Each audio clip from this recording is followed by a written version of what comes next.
उनकी शुरुआत रेमोना के फार्म हाउस को देखते हुए होती है, जहां वो अपने बेटा और बेटी के साथ रहती थी। रेमोना इस टाइम एक वीडियो देख रही होती है, जिससे हमें पता चलता है कि रेमोना और उसके हस्बैंड ने बहुत ही प्यार से ये फार्म हाउस बनाया था और इसकी एक एक चीज़ को मैनेज किया था।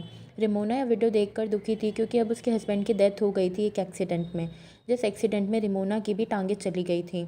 इस एक्सीडेंट ने रेमोना को मेंटली और भी तोड़ के रख दिया था, यहाँ तक कि अब वह अपने घर और बच्चों से भी सही से ध्यान नहीं दे पा रही थी, जिसकी वजह से उसके घर के हालत काफ़ी ख़राब हो चुके थे। यहाँ तक कि घर का सारा छोटा बड़ा काम टेलर करता था। इसके बावजूद भी निमोना का बिहेवियर इन लोगों के साथ सख्त रहता था। निमोना रोज़ उठते ही बस एक ही चीज़ कहती थी, गिव मी स्ट्रेंथ। खैर, जब वो कमरे से बाहर आती है तो देखते हैं कि टेलर ने ज़्यादातर काम तो कर लिया था, लेकिन घर की बहुत सारी चीज़ें ख़त्म हो गई थी।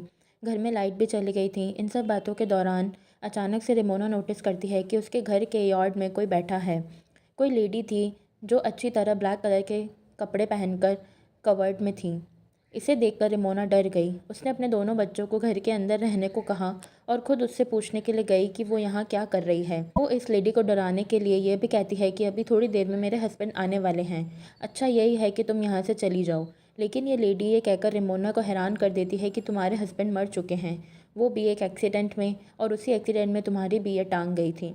रेमोना को अब उससे और डर लगने लगता है। वो रेमोना से कहती है, रेमोना आज वो दिन आ गया है जिसके लिए तुम मुझे बुलाती थी, मैं आ गया हूँ। रेमोना जब उसकी बात नहीं समझ पाई तो उसने अपने खून से भरे हुए हाथ दिखा दिए।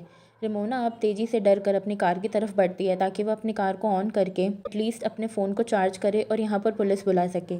लेकिन अब कार भी स्टार्ट नहीं हो रही थी। डरते हुए रेमोना घर के अंदर जा रही होती है तो बच्चे उसे ब्लैक ड्रेस वाली लेडी के बारे में पूछने लगते हैं, तो वो बच्चों को कुछ भी बताने के बजाय उन्हें डांट कर चुप करवा देती है। बच्चों के सवाल जब ख़त्म नहीं होते तो रेमोना का गुस्सा एक हद से ज़्यादा बढ़ जाता है। वो चीज़ों को तोड़ने लग जाती है और अपने बच्चों पर भी शाउट करती है। उसके बाद खड़े होकर वो घर के सभी खिड़की दरवाजे लॉक कर देती है। इसके बाद जब वो बैठती है तो उसे अपनी टांग के ज़ख्म में दर्द फील होता है। वो देखती है कि वहाँ एक स्टिच निकला हुआ है। रेमोना नोटिस करती है कि वो औरत थोड़ा सा इनके घर के करीब हो गई है। यह देखते हुए वह सोचती है कि वो अपने डॉग चार्ली को घर के अंदर ले जाए, लेकिन जब वो बाहर गई तो उसने देखा कि उसका डॉग भी वहाँ नहीं था। लेकिन यह बात उसने बच्चों को नहीं बताई। लेकिन अब इस डर ने उसके गुस्से को और भी ज़्यादा भड़का दिया था। वो टेलर को भी एक मर्तबा डांट देती है, यहाँ तक कि वह अपनी बेटी को थप्पड़ भी लगा देती है, क्योंकि वह बार बार उल्टा लिख रही थी। रेमोना को एकदम से अपनी गलती का एहसास भी हो जाता है। इतनी बड़ी गलती नहीं थी कि उसकी बेटी की जितने उसने सज़ा दे दी, इसलिए उसने फ़ौरन अपनी बेटी को गले लगा लिया। और जैसे ही उसने शीशे में देखा तो कुछ अजीब हुआ। उसके हाथ में एक चाकू है, जो उसने जल्दी से अपनी बेटी के अंदर स्टेप कर दिया। एकदम से वो होश में आई और उसने देखा कि इस टाइम उसकी गोद में एक पिलो था, लेकिन उसने इस पिलो के अंदर चाकू स्ट्रैप किया था। यह उसके पास किस टाइम में आया, उसे किसने पकड़ाया, कुछ याद नहीं। टेलर जब पीछे अपनी मॉम को देखता है तो और भी ज़्यादा परेशान हो जाता है। वो जान गया था कि अब उसकी मॉम तो मेंटली स्टेबल नहीं है, तो इस मुश्किल से उसे निकालने के लिए उसे खुद ही कोई रास्ता तलाश करना पड़ेगा। निमोना अपनी बेटी को लेकर रूम में चली जाती है और वो चुपके से घर से बाहर निकल जाता है। वो गाड़ी के ज़रिए अपने साथ वाले फार्म हाउस में जाकर वहाँ से मदद लाना चाहता था, लेकिन कार तो पहले ही नहीं चल रही थी। कुछ देर में निमोना भी उसे ढूंढते हुए यहाँ पर आ जाती है और उस पर बहुत ज़्यादा गुस्सा होती है।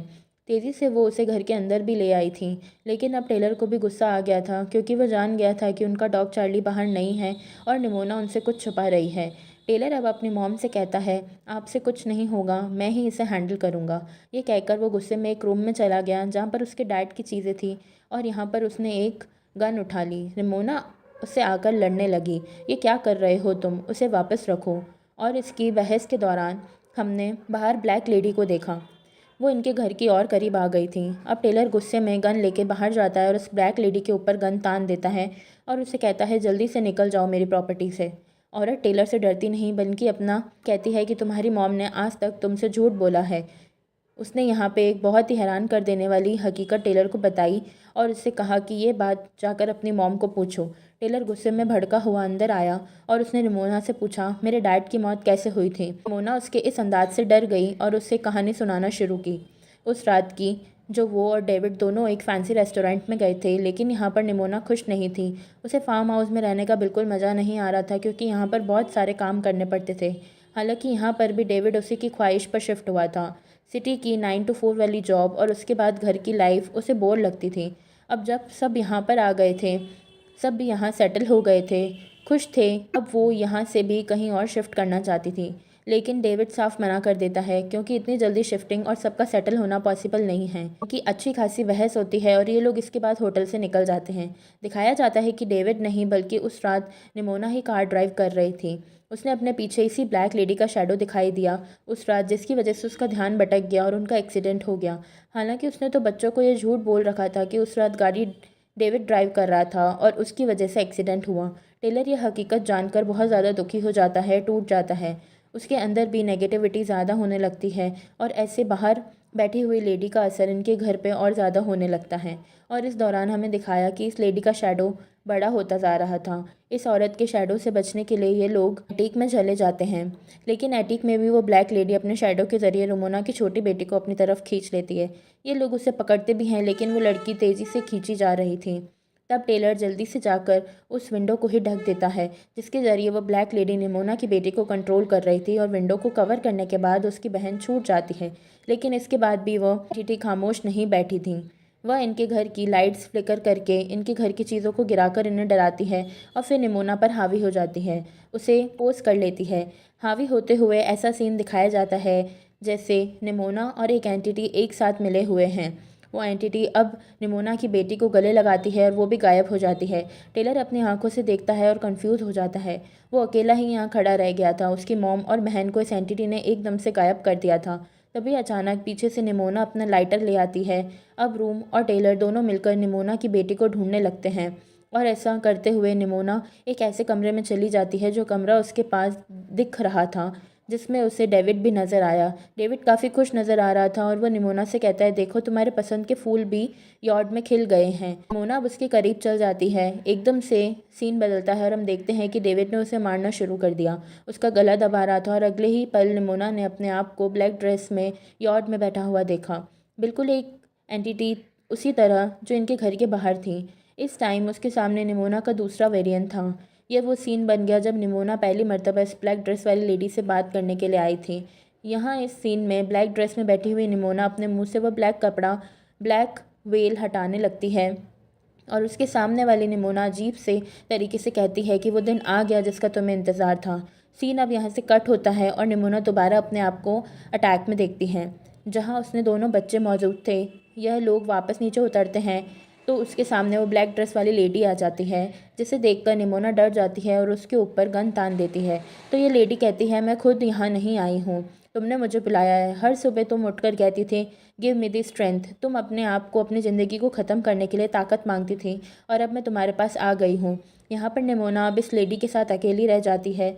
लेडी अब निमोना को भड़काती है और अपने आप को ख़त्म करने के लिए वो उसकी गर्दन के ठीक नीचे बंदूक रख देती है और उसे चलाने को बोलती है। और अगले सीन में हम निमोना को सही सलामत उसी रूम से बाहर निकलता हुआ देखते हैं। बच्चे पूछते हैं कि वो औरत कहाँ गई और निमोना कहती है कि अब वो औरत यहाँ पर नहीं आएगी, मैंने उसे भगा दिया है और मैंने अपने अंदर इतनी हिम्मत पैदा भी कर ली है कि अब वो अगली मर्तबा यहाँ आ भी गई तो मैं उससे लड़ पाऊँगी। ये लोग अब दोबारा घर के अंदर जाने के लिए निकल चलते हैं और इस टाइम पे इनके घर की लाइट भी आ जाती है और इनका गुमा हुआ डॉग भी वापस आ जाता है। घर के अंदर जाने पर हमें एक पेंटिंग दिखाई देती है जो निमोना ने खुद पेंट की थी और इसी के अंदर वो डार्क लेडी भी थी जिसे हमने पूरी मूवी में देखा था। असल में वो डार्क लेडी निमोना के डार्क थॉट्स थे, उनकी गलत सोचें थी। उसने अपनी अंदर की नेगेटिविटी को इतना बढ़ा लिया था कि उसकी नेगेटिविटी ने एक फ़िज़िकल शक्ल ले ली थी, एक एंटिटी के रूप में उसकी और उसकी फैमिली के सामने आ गई। आखिर में जब निमोना उस कमरे से बाहर निकली तो असल में वो अपनी गलत सोचों से, नेगेटिविटी से बाहर निकल गई थी, जिसकी वजह से वह एंटिटी भी ख़त्म हो गई और ये लोग भी सेटल हो गए। और बस इन्हीं को दिखाते हुए ये कहानी यहाँ पर ख़त्म हो जाती है। कमेंट में ज़रूर बताना कि आपको ये स्टोरी कैसी लगी। नेक्स्ट वीडियो आप कौन सी देखना चाहेंगे, ज़रूर बताना।